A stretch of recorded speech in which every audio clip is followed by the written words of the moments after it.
Okay, and that's never reported in either one of these studies. Now, if I look at Central Fund of Canada, that's 50 million ounces of silver. That's definitely investment demand. And add that to the 265 I just said, we're up to 315 million ounces out of a possible 500 million that are silver bars in industrial form that are held by investors. So my point is that there's a lot bigger investment demand for the silver market than most proponents will ever tell you or even acknowledge. Yet it's the truth. Now, there are other smaller ETFs that add up a little bit to it.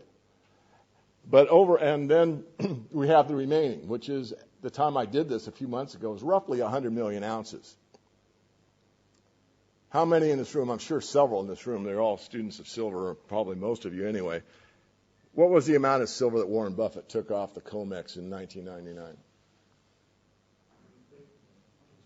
129.7. I always like the 0.7. 130 million ounces of silver.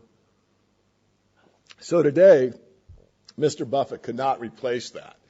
There doesn't exist enough, at least in free trading silver, which is an unknown if that's even free trading. But if you take this pie chart, that's about 100 million ounces. So he couldn't buy 130 very easy. If he bought the entire COMEX, it's only 135. And that's assuming that those 50 million ounces that are held by private investors will let go of it. And I want to make another point, and I want to stress this. When Warren Buffett bought that silver in 1999 and reported it in 2000, by the way, there was a lawsuit presented by Martin Armstrong for manipulating the silver market from the long side. Seems like that's the only way you can manipulate the silver market. Anyway, he took that, and of course he had to report what he had done. And being a student of the markets, as I am, in particular silver, I looked at the Berkshire Hathaway annual report, and the word silver never showed up in there as an investment. Yet by law, he has to report it. And he did. He reported under the miscellaneous category because by law in the United States, anything that represented less than 2% of the total holdings of the fund would be considered, we might say in our business, petty cash. So when he bought 129.7 million ounces of silver, it was under the miscellaneous category, and I pretty much proved that in my white paper that's still on the website. I leave it there for historical purposes on the members-only section, that it represented a very small amount of investment for Warren Buffett relative to the size of his fund. So keep in mind how small the silver market really is, which means that it can move both directions. I've never made excuses silver can't move both up and down. Okay, what I see coming is I still see a demand squeeze coming. I've just gone over the ETF in fair detail. Investment demand keeps increasing.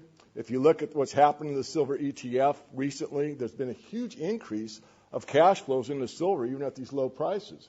Again, I agree with my friend James Turk. I think that the push down on silver prices was expected to get a lot more physical silver into the hands of those that wanted it the most, those that don't need it, let's say. And it didn't happen. People are actually stepping up to the plate and buying more. I don't think that was expected. Normally sometimes people do the wrong thing. In other words, when prices go down, they sell. Of course, they're supposed to buy low and sell high.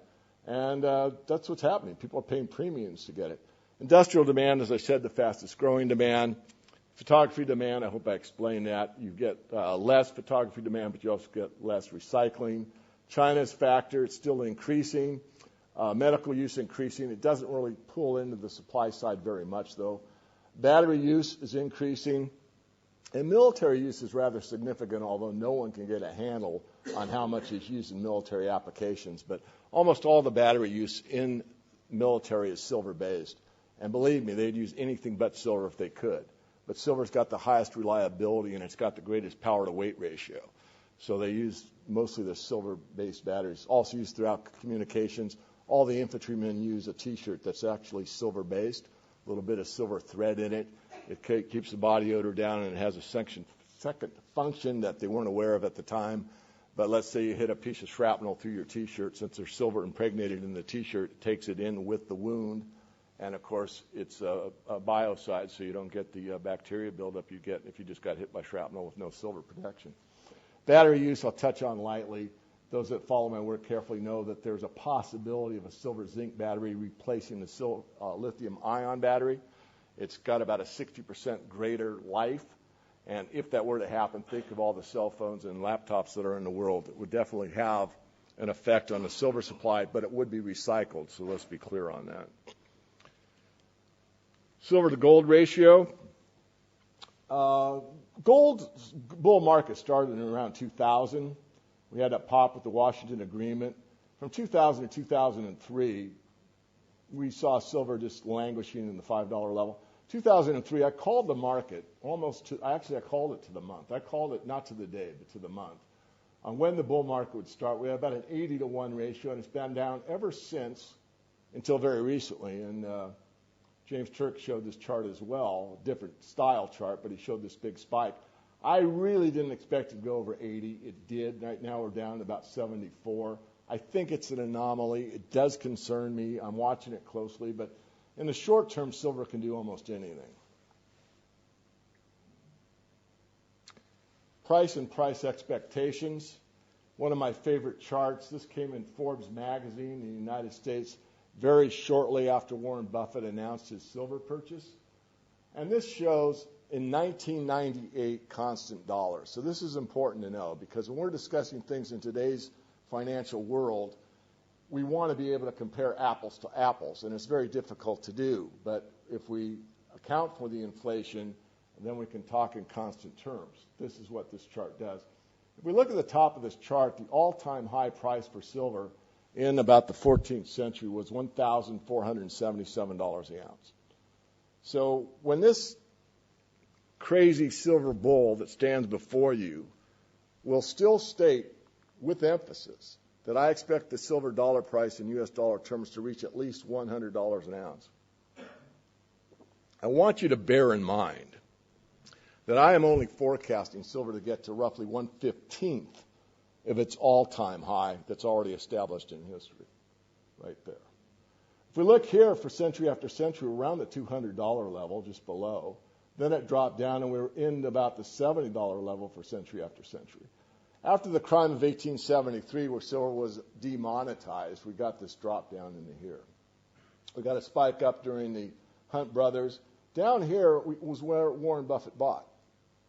Warren Buffett is a value investor. Now, I was pounding the table, screaming at the top of my lungs, and I was definitely alone in the wilderness when I said silver is the buy of the century, of centuries perhaps, decades, eons, I don't know, millennia. Because silver on an inflation-adjusted basis is cheaper than it's ever been in history. And it was. Even though it was at $350 in 97, $450 for many months, and hung around the $5 level. On an inflation-adjusted basis, it was cheaper than it was for 25 cents during the Great Depression. And at that time, I'm happy to report I had 4 subscribers. It's a very important point I'm making because even though we're supposed to buy low and sell high, human behavior is very interesting. People do not pay attention to markets until they become popular. And silver's gotten popular, but not nearly as popular as it's going to be. All right, how many are here for a roller coaster ride? Everybody should raise your hand because everyone here is ready for a roller coaster ride. You don't even know it, but I think you're on it. If I had a theme park and I had built a roller coaster, and before you got on it, I said, you know what, here's what's going to happen. You're going to go up, up, up, and then you're going to go way down, and your stomach's going to go, ooh. But you know what? You're going to go through this big dip, and you're going to come up the other side, and it's going to be a ride of your lifetime. And you were mentally prepared for that. I suggest for your consideration that that ride might be a little bit easier to take.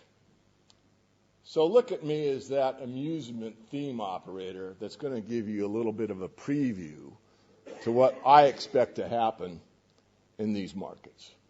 This, my friends, is exactly history that took place in the last gold bull market. This is a chart of gold. Silver followed pretty closely. I'm very fond of making this statement. You should write it down for those that are bent on journalism. Anybody from the press that's here, write it down. 90% of the move comes in about the last 10% of the time.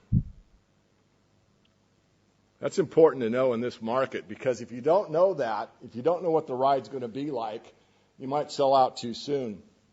Now, is that true? No, not exactly true, but it's close. If we look from 1971 to 81, the bull market peaked January 21st, 1980. That's roughly a 10-year time frame. And we went from 200-ish to 850. So is that 90% of the total? No, but it's close. The point I'm making is this. When we started at the fixed price, it's really $42.22, but that's for the academics in the room. We'll call it $35 the ounce. It went to roughly 200. And this was very bullish all the way up. And this is a stealth move. Very few people were in it. And then we started getting some anticipation. Got more people in the market, 200. And then we got this move down to almost $100 an ounce. Now, I have done the math in my head on a napkin. I didn't do it for a Fibonacci retracement. But it's roughly a 60% down move to there. Anyone that bought from 100 all the way up to watch it come back down to 100 was disappointed, especially in the amount of time it took.